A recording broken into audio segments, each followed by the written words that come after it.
Sumainyo ang kapayapaan.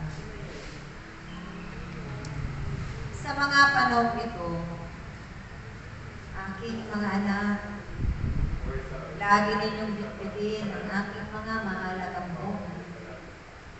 Sa bawat paghayo ninyo, at saan man kayo itakda ng Diyos, upang ito man ang inyong maibahagi sa inyong mga kapwa-tao at sa tahanan na inyong tutuluyan na naroroon ang piging na itinakda ng Diyos sa mga panahon niyo.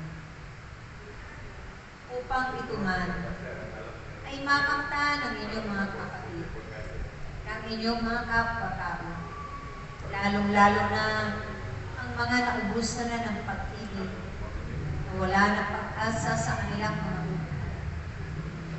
Nangangamba, may takot at pag-aalala, may mga pagdududa, walang pagtitiwala sa kapangyarihan ng Diyos, walang pananampalataya higit sa Diyos na may likha ng sanglibutan. Kaya't aking mga anak, lagi kayo mapagtiyaga sa inyong paglilingkod sa kanilang lahat at wala kayong pipiliin. Silang lahat ay nararapat ninyong paglingkuran. May kalakip na kagalakan, pag-ibig at kababaan ng kalooban. Dahil kung ang mga mahalagang bunga ko ito ay nananatili na kapagsumikapan ng bawat isa, nalilikha ng Diyos ng mga tao sa mundong ito, hindi sana'y nagaganap ang mga ganitong kabulungan at mga sana.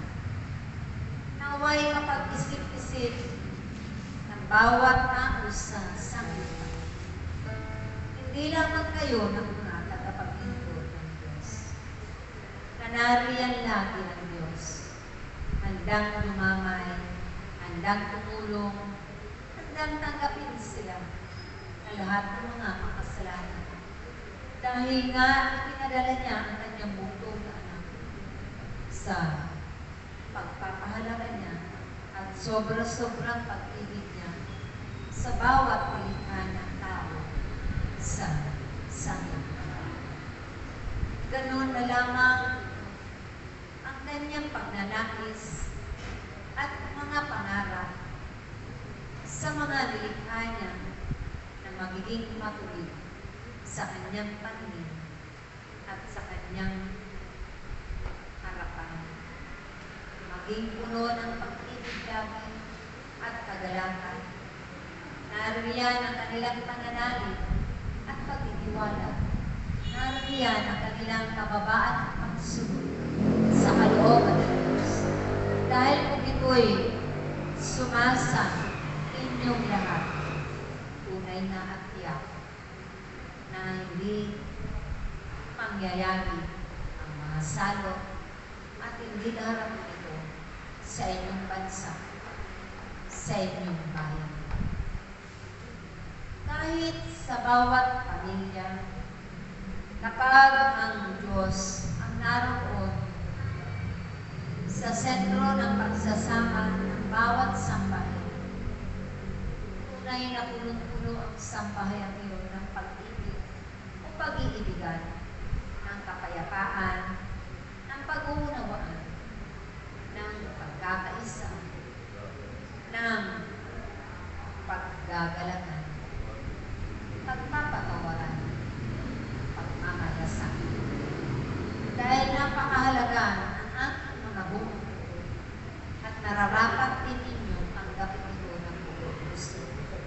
Buong magpapahalaga at pakaliinapan at itago ninyo ito sa kaloob-looban ng inyong mga puso upang hindi ito maagaw ni naman na masasama nariyan sa paligid.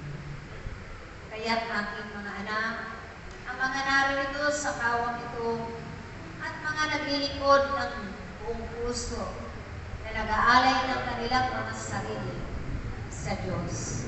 Tunay at makaguluhanan ng mga paglilingkod niya na laging may kalapit na pag-ibig at kagalakan. Nagagalak siya habang ginaganap niya ang mga tungkulin na ipinagkatiwanan ng Diyos. Dahil yan man ay kanyang pinangakuan sa Diyos. Natutok din at pagsusumikapan niyang ganapin ito ayon sa kalooban ng Diyos.